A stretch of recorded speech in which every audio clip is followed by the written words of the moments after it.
Fala galera, beleza? Vamos aí para mais um vídeo no nosso canal. E claro, já deixa o seu likezinho aí, confere sua inscrição, beleza? Bom, você sabe que Jesus gostava de contar muitas histórias, né? Ele tinha essa facilidade de ilustrar muitas realidades do reino de Deus através de muitas parábolas. E eu quero ler com você uma parábola que está no Evangelho de Mateus, no capítulo 13. Você já deve ter ouvido falar sobre a parábola do joio. A partir do versículo 24, do capítulo 13 de Mateus, nós temos a história contada por Cristo que diz o seguinte: outra parábola lhe propôs, dizendo: o reino dos céus é semelhante a um homem que semeou boa semente no seu campo. Mas enquanto os homens dormiam, veio o inimigo dele, semeou o joio no meio do trigo e retirou-se. E quando a erva cresceu e produziu fruto, apareceu também o joio. Então, verso 27, vindo os servos do dono da casa, lhe disseram: Senhor, não semeaste boa semente no teu campo? Da onde está vindo então o joio? Ele, porém, lhes respondeu: um inimigo fez isso. Mas os servos lhe perguntaram: queres que vamos e arranquemos o joio?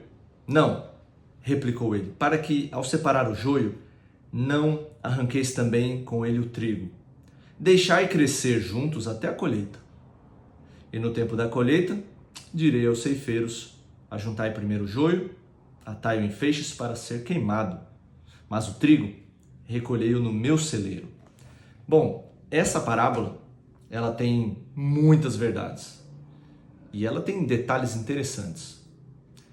Ela é repleta de lições valiosas, porque esta parábola ela pode abrir os nossos olhos em relação à realidade da batalha espiritual que nós travamos, não apenas no mundo secular, mas dentro da própria igreja. Eu não sei se você frequenta alguma igreja, eu não sei o que você pensa das pessoas da sua igreja ou de outras igrejas, mas o fato é que a batalha espiritual ela está em todos os lugares. Jesus contou a história de um proprietário de terras que semeou apenas boas sementes no seu campo. Contudo, o joio acabou brotando no meio do trigo, mas não foi sem querer, não foi do nada. Teve alguém que fez aquilo de forma premeditada. Como que agora tinha joio no meio daquele trigo, se o proprietário tinha semeado apenas boas sementes? Essa pergunta ela é parecida com a que muitos fazem hoje em dia sobre o problema do mal.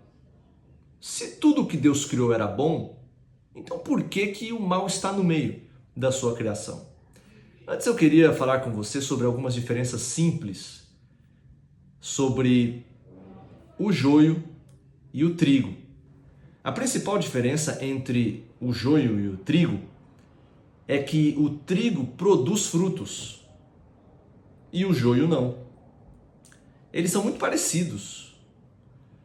Quando estão pequenos, é muito difícil identificar a diferença entre eles. Mas na fase adulta, próximo da colheita, que fica evidente que são plantas distintas. O trigo, por exemplo, ele tem uma dobra no seu caule e ele vai mudando de cor, vai ficando marrom. Já o joio, ele permanece ereto e ele não muda de cor. As suas raízes se misturam e acabam arrancando outras plantas. É muito difícil de ser colhido.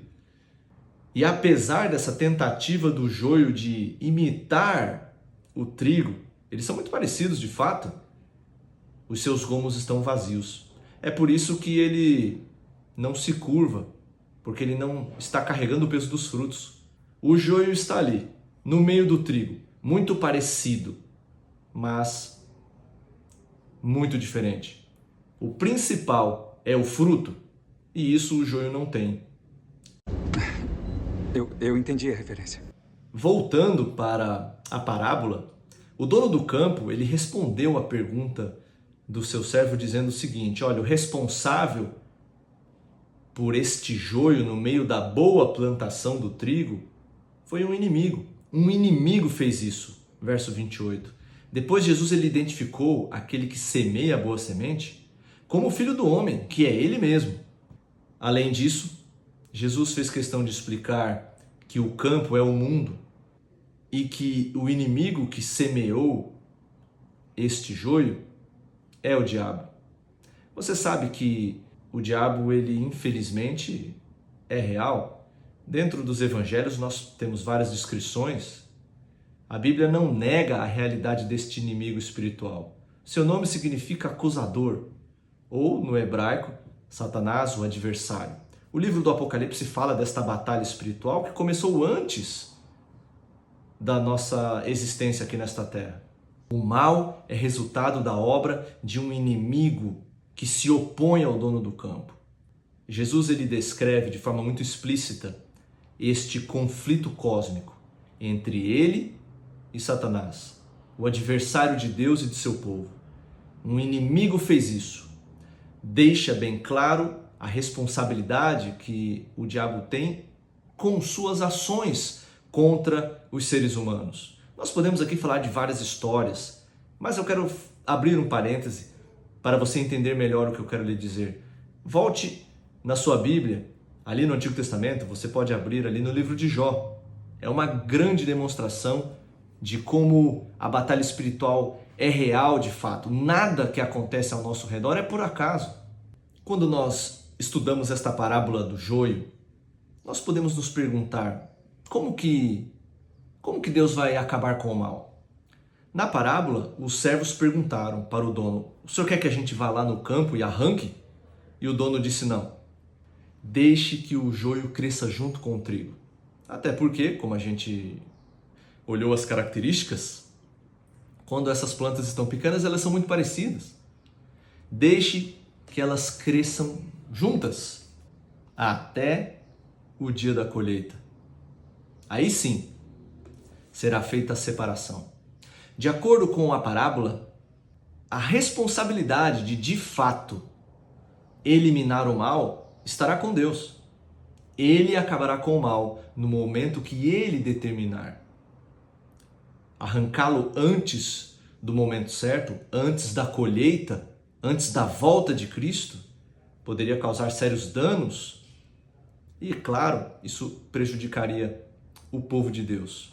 Tenho certeza que você já percebeu que o espírito de individualismo, ele está por todos os lados e infelizmente dentro da igreja. Nós podemos encontrar membros problemáticos, pessoas difíceis. As pessoas que não são da igreja podem muitas vezes olhar e apontar e falar: ó, esse camarada nem parece um cristão. De fato, isso é uma triste realidade. A parábola do joio deixa bem claro que no meio do povo de Deus nós temos pessoas infiltradas, pessoas que não se converteram à verdade, que não foram transformadas, que não nasceram de novo, que não produzem o fruto do Espírito na sua vida, que não possuem frutos que glorifiquem a Deus, que façam com que o seu reino avance. Nós devemos escolher que tipo de planta seremos. Se somos trigo, precisamos dar os frutos que Deus espera. Temos que nos esforçar por isso. Se somos joio, uma hora não vai dar mais para esconder. Não será possível fingir que somos o que não somos de verdade. Você deve se perguntar: tem tantos erros aqui na minha igreja? Tem tantos erros na igreja dos outros? Como que isso pode ser mudado? Quando isso vai acabar? A parábola é muito clara. Jesus fez questão de dizer que esta responsabilidade é de Deus. Joio e trigo, mais uma vez falo a você, vão estar juntos até o final. Lembre-se, a igreja não é o seu jardim ou o meu jardim, onde eu posso ir lá e arrancar o que eu quiser, na hora que eu quiser. É o jardim de Deus.